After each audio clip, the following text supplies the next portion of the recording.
निमंत्रण पर मैं आज यहां आया हूं। मेरे साथी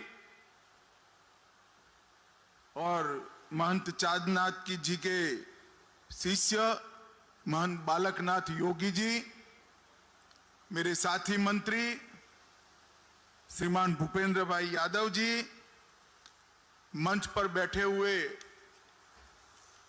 भारत के और उत्तर भारत के श्रेष्ठ संतगण, यहां आए हुए भारतीय जनता पार्टी के राष्ट्रीय अध्यक्ष श्रीमान धनखड़ जी, कैप्टन अभिमन्यु जी, हमारे प्रभारी और पूर्व मुख्यमंत्री त्रिपुरा के विप्लव देव जी, बहन सुनीता दुग्गल जी, यहां के लोकप्रिय सांसद श्री अरविंद शर्मा जी,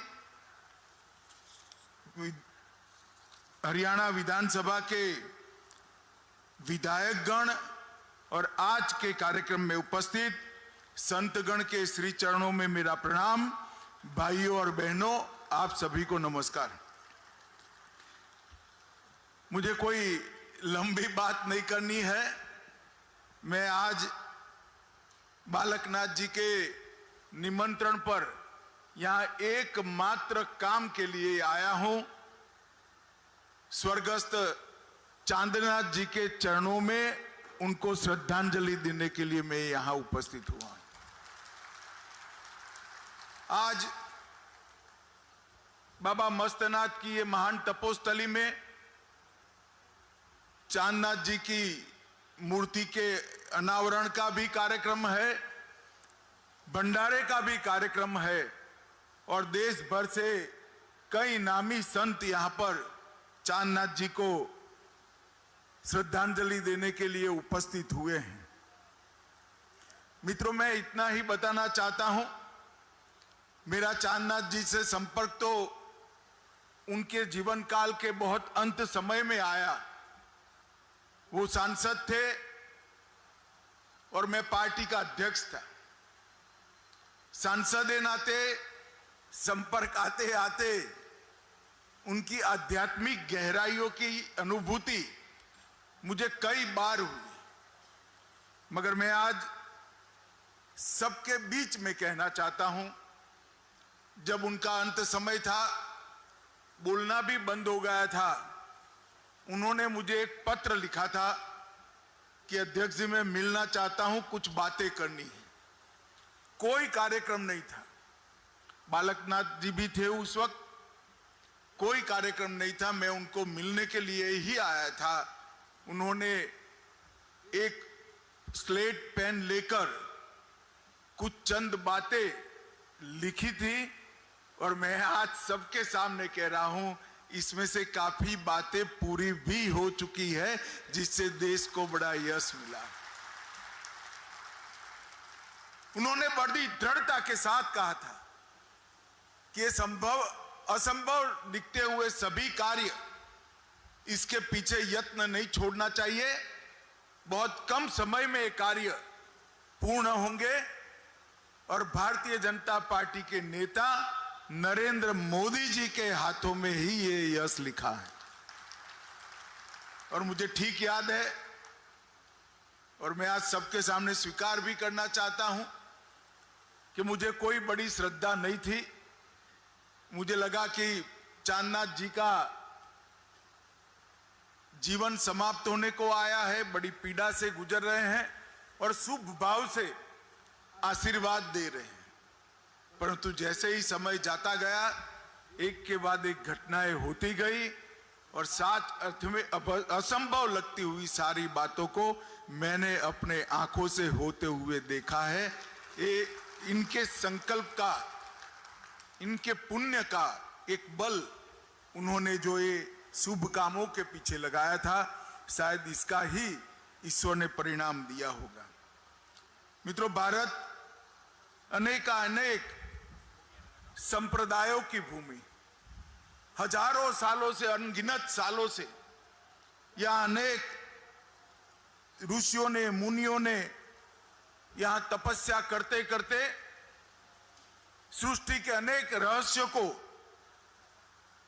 उजागर भी किया है और उसको आगे बढ़ाने का काम भी किया है। उसमें से एक संप्रदाय नाथ संप्रदाय है। नाथ संप्रदाय का स्थान हमारे हिंदू संप्रदायों में एक अद्वितीय स्थान रहा है और कहते हैं कि नाथ संप्रदाय की शुरुआत आदिनाथ स्वयं शिव ने की है। मैं बहुत बाल्यकाल में अजंता इलोरा की गुफाओं में गया था और वहां शिव जी की जितनी भी प्रतिमाएं हैं वो सारी प्रतिमाओं के कान में कुंडल मैंने देखा है। और नाथ संप्रदाय भी आज भी आदि गुरु की स्मृति में कान में कुंडल लगाकर वो परंपरा का वहन करता है। और नाथ संप्रदाय में 9 नाथों की परंपरा में इसी स्थान पर महंत चौरंगी नाथ से लेकर बाबा मस्तनाथ से लेकर यहां पर अब बालक नाथ जी तक कई संतों ने समाज सेवा के अनेक आयाम यहां गढ़ने का काम किया है। और इसी के कारण आज इस मठ के प्रति पूरे पंथक में, चाहे हरियाणा हो चाहे राजस्थान हो, एक श्रद्धा भाव का प्रादुर्भाव हुआ है। और इसके साथ साथ मठ ने आरोग्य और शिक्षा के क्षेत्र में भी कई महत्वपूर्ण संस्थान भी बनाए और एक प्रकार से यज्ञ भी चालू किया। मुझे मालूम है जब कोरोना का काल आया मैं सभी स्वयंसेवी संस्थाओं से बात करता था। हरियाणा में जो 5-6 संस्थाओं से मैंने बात की थी, इसमें एक बालकनाथ जी से भी बात करी, परंतु अविरत रूप से इस मठ ने आगे बढ़कर यहां पर सेवा का एक यज्ञ करा था।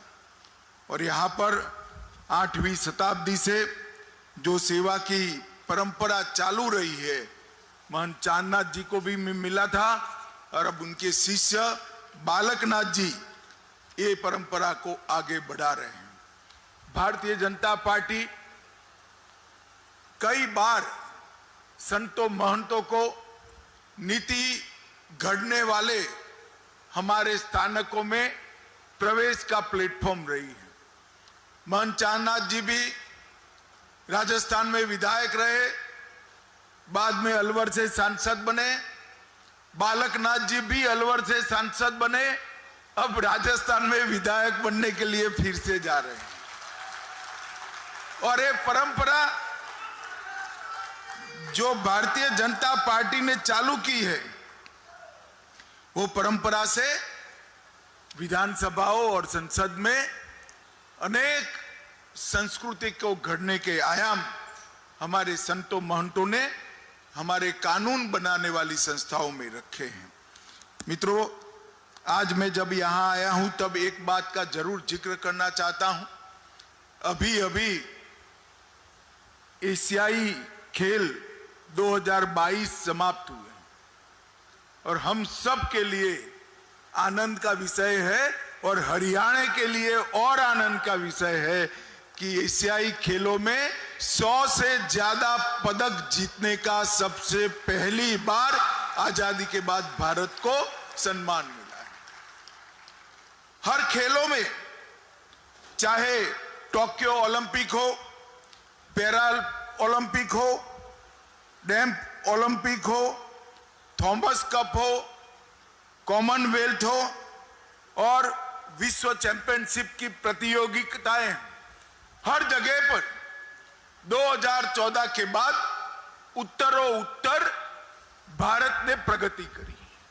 इसका मुख्य कारण है मोदी जी ने खेलों के लिए सिर्फ भाषण नहीं किए, गांव से लेकर राष्ट्रीय स्तर पर प्रतिभाओं की खोज करना, उनकी ट्रेनिंग की व्यवस्था करना, उनके वित्त पोषण और शरीर के पोषण की चिंता करना, प्रतिभाओं के बीच में से पारदर्शी तरीके से खिलाड़ियों का चयन करना और उसके बाद वो खिलाड़ी विश्व के रिकॉर्ड के बराबर हो तब तक उसके खेलों में उन्नयन के लिए सतत प्रयासरत रहना, अनेक विध योजनाएं और अनेक विध कार्यक्रमों के माध्यम से खेलो इंडिया जैसे कार्यक्रम तो एक प्रकार से मैं कह सकता हूं गेम चेंजर साबित हुए हैं। खेलों के क्षेत्र में भारत जब देश आजादी की शताब्दी मनाता होगा तब हर क्षेत्र की तरह खेलों में भी भारत विश्व में सर्वप्रथम हो, इस प्रकार के इंफ्रास्ट्रक्चर की रचना हमारे प्रधानमंत्री जी ने की है। आज इस मंच से मैं प्रधानमंत्री जी को हृदय से बहुत बहुत बधाई देना चाहता हूं। मित्रों, अभी अभी G20 हुआ, आप सभी ने देखा होगा। G20 में दुनिया के कई देशों के राष्ट्राध्यक्ष एक साथ सुबह राष्ट्रपिता की समाधि पर एक साथ पहुंचकर महात्मा गांधी को श्रद्धांजलि देते थे। वो दृश्य समग्र भारत के लिए गौरव का दृश्य है। और मोदी जी ने जो दिल्ली घोषणा पत्र रखा, वो दिल्ली घोषणा पत्र को इतनी विषम अंतरराष्ट्रीय राजनीतिक परिस्थिति में, जब युद्ध चल रहा है यूक्रेन और रसिया के बीच में, पूरी दुनिया बटी हुई है, सर्वानुमत से पारित कर राष्ट्र को बहुत बड़ा यश दिलाया है। और कई सारे ऐसे फैसले हुए हैं जो आने वाले दिनों में हमारे अर्थतंत्र को गति देने वाले सिद्ध हो गए और कूटनीतिक क्षेत्र में भारत को बहुत आगे ले जाएंगे। आज यहां पर मैंने एक फिल्म देखी, बाबा मस्तनाथ का समाधि का मंदिर, एक कॉरिडोर, भव्य कॉरिडोर जो चांदनाथ जी का स्वप्न था, उसका काम भी बहुत आगे बढ़ चुका है। वो हमारे लिए बहुत आनंद का विषय है। विगत 9 वर्ष के अंदर देश के प्रधानमंत्री नरेंद्र मोदी जी ने कई सारे हमारे सांस्कृतिक धरोहरों को पुनरुद्धार करने का काम किया है, पुनः चेतना प्रस्थापित करने का काम किया है। कई सालों से हम राह देख रहे थे, 550 साल का संघर्ष और एक आंदोलन रहा। अयोध्या में राम मंदिर श्री राम की जन्मभूमि पर बने। कई सालों तक हम लड़ाई लड़ते रहे, मगर 2019 में देश ने मोदी जी को फिर से प्रधानमंत्री बनाया और एक दिन सुबह रक्त की बूंद बहाए बगैर मोदी जी ने इसका भूमि पूजन कर दिया। और मित्रों, जनवरी 2024 में हम सब बहुत भाग्यवान है कि हमारे जीवन में ही हम देख पाएंगे कि जहां प्रभु श्री राम का जन्म हुआ था वहां ही रामलल्ला विराजमान होंगे और समग्र विश्व के अंदर सनातन धर्म का फिर से जय जयकार होगा। इसके साथ ही औरंगजेब के समय में तोड़ा हुआ काशी विश्वनाथ कॉरिडोर फिर से बना, उज्जैन में महाकाल कॉरिडोर बना, सोमनाथ सुवर्ण से मंडित हो रहा है, केदारनाथ और बद्रीनाथ का पुनरुद्धार हुआ, करतारपुर कॉरिडोर बना और कश्मीर में शारदा पीठ, आदि शंकर की शारदा पीठ की पुनर्स्थापना करने का काम यही 9 साल। ये 9 साल एक प्रकार से हमारे सांस्कृतिक पुनर्जागरण के 9 साल है। योग के माध्यम से मोदी जी ने समग्र विश्व के अंदर योग और आयुर्वेद को, भारत की ये पुरातन हमारे ऋषि मुनियों की धरोहर को लोकप्रिय बनाकर आगे बढ़ाने का काम किया है। और इसके साथ ही काशी तमिल संगमम, काशी तेलुगु संगमम और काशी सौराष्ट्र संगमम के माध्यम से दक्षिण और उत्तर को जोड़ने का काम भी मोदी जी ने कहा है। और पार्लियामेंट का जब नया बिल्डिंग बना तब पूरे विधि विधान के साथ चोल साम्राज्य के प्रतीक धर्मदंड सेंगोल को हमारी पार्लियामेंट के अंदर प्रस्तापित करने का काम नरेंद्र मोदी जी ने किया और इससे समग्र देश के सांस्कृतिक और आध्यात्मिक आंदोलन को एक बहुत बड़ी गति और चेतना मिली। आज यहां पर महंत चांदनाथ जी की मूर्ति का अनावरण हुआ है, भंडारा भी हुआ है।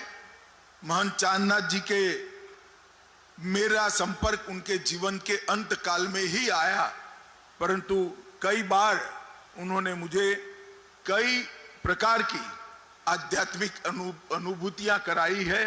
मैं महंत चांदनाथ जी को आज बड़े मन के साथ भावपूर्वक श्रद्धांजलि देता हूं और आशा करता हूं कि बाबा मस्तनाथ की तपोस्थली ये भूमि से अभी भी सैकड़ों सालों तक सेवा की और धर्म की सरवाणी यहां से बहती रहे और लोगों के जीवन का कल्याण हो। यही ईश्वर प्रार्थना के साथ मेरी बात समाप्त करता हूं। वंदे मातरम। भारत माता की जय। भारत माता की, भारत माता की वंदे। सादर वंदन, अभिनंदन